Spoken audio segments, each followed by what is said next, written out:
स्वागत है हमारे इस YouTube channel listen with Indra पर। आज हम आपके लिए लेके आए हैं मुंशी प्रेमचंद जी की प्रसिद्ध कहानी विचित्र होली। होली का दिन था। मिस्टर ए बी क्रॉस शिकार खेलने गए हुए थे। साइस, अर्दली, मेहतर, पिस्ती, गवाल, धोबी सब होली मना रहे थे। सबों ने सांप के जाते ही खूब गहरी भंग चढ़ाई थी और इसी समय बगीचे में बैठे हुए होली फाग गा रहे थे। पर रह रह कर बंगले के फाटक की तरफ झांक लेते थे कि साहब आ तो नहीं रहे हैं। इतने में शेख नूर अली आकर सामने खड़े हो गए। साइस ने पूछा, कहो खान समाजी, साहब कब आएंगे? नूर अली बोला, उसका जब जी चाहे आए, मेरा आज इस्तीफ़ा है, अब इसकी नौकरी न करूँगा। अर्दली ने कहा, ऐसी नौकरी फिर न पाओगे, 4 पैसे ऊपर की आमदनी है, नाहक छोड़ते हो। नूर अली, अजी लानत भेजो, अब मुझसे गुलामी न होगी। यह हमें जूतों से ठुकराए और हम इनकी गुलामी करें। आज यहाँ से मेरा डोरा आज यहाँ से मेरा डेरा कुछ है। आओ तुम लोगों की दावत करूँ। चले आओ कमरे में आराम से, मेज पर डट जाओ। वह बोतलें पिलाऊंगा कि जिगर ठंडा हो जाए। साइस, और जो कहीं साहब आ जाए। नूर अली, वह अभी नहीं आने का, चले आओ। साहबों के नौकर प्राय शराबी होते हैं। जिस दिन से साहब के यहाँ गुलामी लिखाई थी, उसी दिन यह बला उनके सिर पर पड़ जाती है। जब स्वयं मालिक बोतल की बोतल उंडेल जाते हो तो भला नौकर क्यों चूकने लगे। यह निमंत्रण पाकर सब के सब खिल उठे। भंग का नशा चढ़ा ही हुआ था। ढोल मंजीरे छोड़ छाड़ कर नूर अली के साथ चले और साहब के खाने के कमरे में कुर्सियों पर आ बैठे। नूर अली ने विस्की की बोतल खोलकर गिलास भरे और चारों ने चढ़ाना शुरू कर दिया। ठर्रा पीने वालों ने जब यह मज़ेदार चीज़ पाई तो गिलास लुढ़काने लगे। खान समा भी उत्तेजित करता जाता था। जरा देर में सबों के सिर पर फिर गए, बह जाता रहा। एक ने होली छेड़ी, दूसरे ने सुर मिलाया, गाना होने लगा।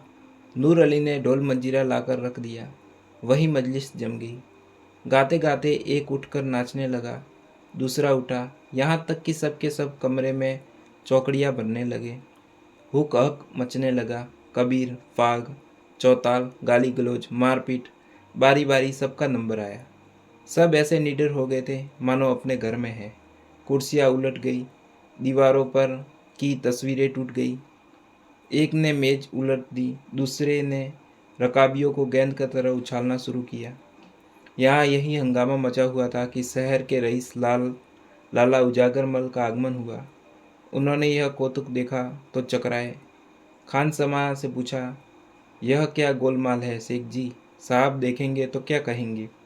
नूर अली, साहब का हुक्म ही ऐसा है तो क्या करे।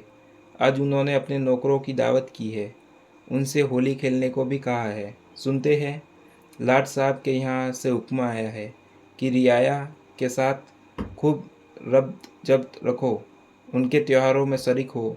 तभी तो यह हुक्म दिया है, नहीं तो इनके मिजाज ही नहीं मिलते थे।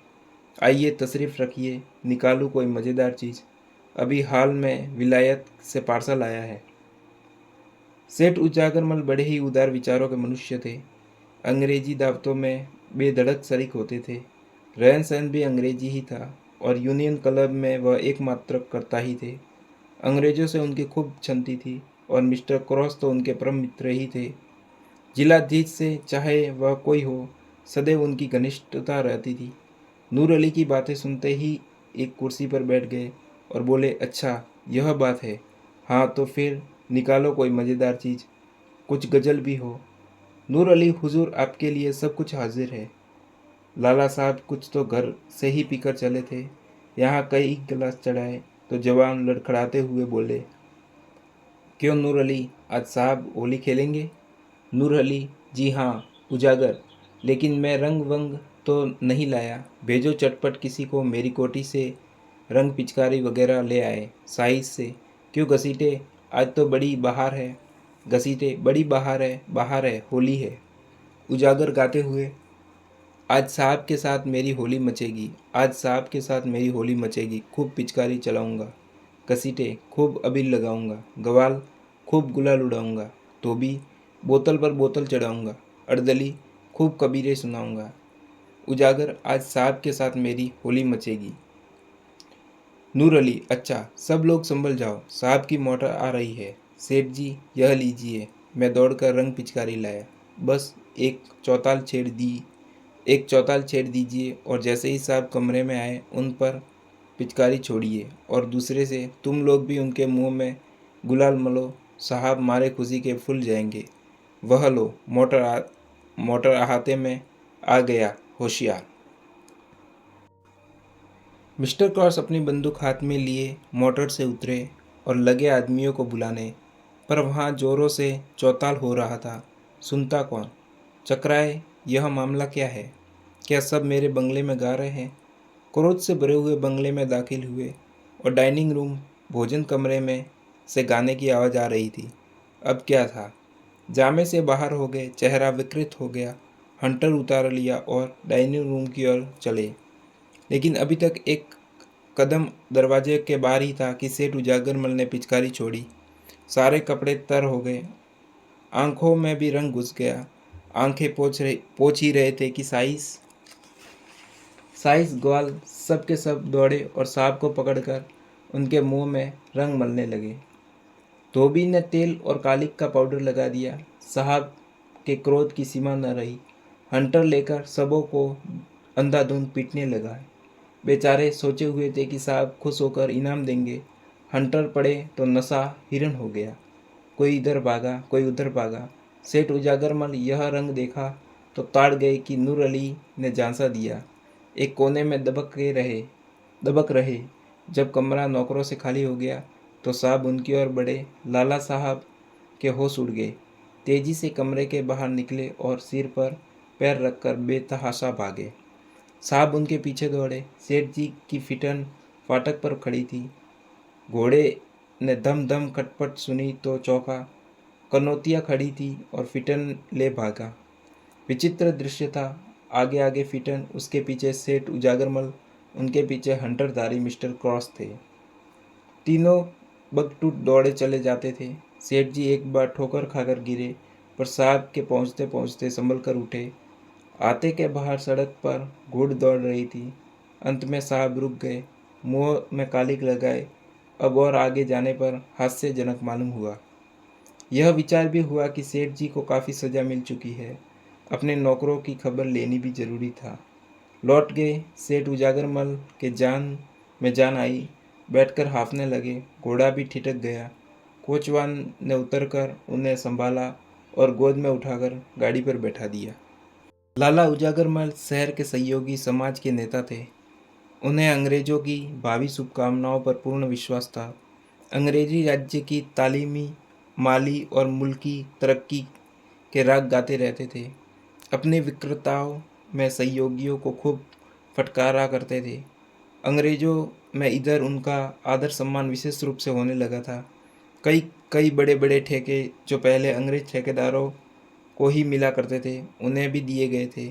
सहयोग ने उनके मान और धन को खूब बढ़ाया था। अतः मुँह से चाहे वह असहयोग की कितनी ही निंदा करें, पर मन में उनकी उन्नति चाहते थे। उन्हें यकीन था कि असहयोग एक हवा है, जब तक चलती रहे उसमें अपने गीले कपड़े सुखा ले। वह असहयोगियों के कृत्यों का खूब बड़ा चढ़ाकर बयान किया करते थे और अधिकारियों के कृत्यों को इन्हीं गढ़ी हुई बातों पर विश्वास करते देख दिल में उन पर खूब हंसते थे। ज्यों ज्यों सम्मान बढ़ता था, उनका आत्माभिमान भी बढ़ता था। वह अब पहले की भांति भीरू न थे। गाड़ी पर बैठे और जरा सांस फूलना बंद हुआ तो इस घटना की विवेचना करने लगे। अवश्य नूर अली ने मुझे धोखा दिया है, उसकी असहयोगियों से भी मिली भगत है। यह लोग होली नहीं खेलते तो इनका इतना क्रोधोन्मत्त होना इसके सिवाय और क्या बतलाता है कि हमें यह लोग कुत्तों से बेहतर नहीं समझते। इनको अपने प्रभुत्व का इतना घमंड है। यह मेरे पीछे हंटर लेकर दौड़े। अब विदित हुआ कि यह जो मेरा थोड़ा बहुत सम्मान करते थे वह केवल धोखा था। मन में यह हमें अब नीच और कमीना समझते हैं। लाल रंग की कोई बाण नहीं था। हम बड़े दिनों में गिरजे जाते, इन्हें डालियाँ देते। वह हमारा त्योहार नहीं है, पर यह जरा सा रंग छोड़ देने पर इतना बिगड़ उठा। हाँ, इतना अपमान। मुझे उसके सामने ताल ठोक कर खड़ा होना चाहिए था। भागना कायरता थी। इसी से यह शेर हो जाते हैं। कोई संदेह नहीं कि यह सब हमें मिलाकर असहयोगियों को दबाना चाहते हैं। इनकी यह विनयशीलता और सज्जनता केवल अपना मतलब गांठने के लिए है। इनकी निर्कुंजता, इतना गर्व वही है, जरा भी अंतर नहीं। सेठ जी के हृदयगत भावों ने उग्र रूप धारण किया। मेरी यह अधोगति अपने अपमान की याद रह रहकर उनके चित्त को विदहल कर रही थी। यह मेरे असहयोग का फल है। मैं इसी योग्य हूँ।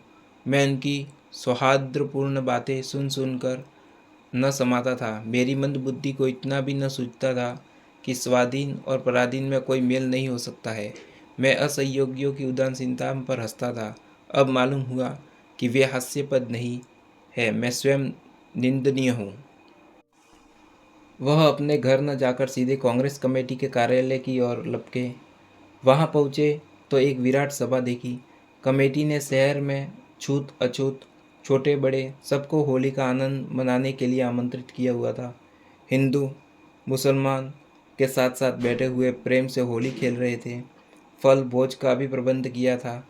इसी समय व्याख्यान हो रहा था। सेठ जी गाड़ी से उतरे, पर सभा स्थल में जाते संकोच होता था। ठिठकते हुए धीरे से जाकर एक और खड़े हो गए। उन्होंने देखकर लोग चौंक पड़े। सब के सब विस्मित होकर उनकी ओर ताकने लगे। यह खुशामदियों के आश्चर्य आज यहाँ कैसे भूल आ पड़े। इन्हें किसी सहयोगी सभा में राजभक्ति का प्रस्ताव पास कराना चाहिए था। शायद भेद लेने आए हैं कि ये लोग क्या कर रहे हैं। उन्हें चिढ़ाने के लिए लोगों ने कहा, कांग्रेस की जय। उजागरमल ने उच्च स्वर में कहा, असहयोगियों की जय। फिर ध्वनि हुई, खुशामदियों की शय। सेठ जी ने उच्च स्वर में कहा, जी हुजूरों की शय। यह कहकर वह समस्त उपस्थिति जनों को विस्मय में डालते हुए मंच पर आ पहुँचे और गंभीर भाव से बोले, सज्जनों, मित्रों, मैंने अब तक आपसे असहयोग किया था, उसे क्षमा कीजिए। सच्चे दिल से मैं आपसे क्षमा मांगता हूँ। मुझे घर का भेदी, जासूस या विभीषण न समझिए। आज मेरी आंखों के सामने से पर्दा हट गया है। आज इस पवित्र प्रेममयी होली के दिन मैं आपसे प्रेमालिंगन करने आया हूँ। अपनी विशाल उदारता का आचरण कीजिए। आपसे द्रोह करने का आज मुझसे दंड मिल गया है। जिलाधीश ने आज मेरा घोर अपमान किया है। मैं वहाँ से हंटरों की मार खाकर आपकी शरण में आया हूँ। मैं देश का द्रोही था, जाति का शत्रु था। मैं अपने स्वार्थ के वश में, अपने अविश्वास के वश का देश का बड़ा अहित किया है। खूब कांटे बोए हैं। उनका स्मरण करके ऐसा ही जी चाहता है कि हृदय के टुकड़े टुकड़े कर दूं। एक आवाज़, हाँ अवश्य कर दीजिए, आपसे न बने तो मैं तैयार हूँ। प्रधान की आवाज़, यह कटु वाक्यों का अवसर नहीं है। नहीं, आपको यह कष्ट उठाने की ज़रूरत नहीं है। मैं स्वयं यह काम भली भांति कर सकता हूँ, पर अभी मुझे बहुत ही प्रायश्चित करना है। जाने कितने पापों की पूर्ति करनी है। आशा करता हूँ कि जीवन में बचे हुए दिन इसी प्रायश्चित करने में, यही मुंह की कालीमा धोने में काटूँ। आपसे केवल इतनी ही प्रार्थना है कि मुझे आत्म सुधार का अवसर दीजिए। मुझ पर विश्वास कीजिए और मुझे अपना दीन सेवक समझिए। मैं आज से अपना तन मन धन सब आपको अर्पण करता हूँ। तो दोस्तों, यह थी कहानी मुंशी प्रेमचंद जी की विचित्र होली। यदि यह कहानी आपको पसंद आई हो तो चैनल को सब्सक्राइब और वीडियो को लाइक ज़रूर करें। हम आपसे मिलते हैं अगली वीडियो में। तब तक के लिए शुक्रिया।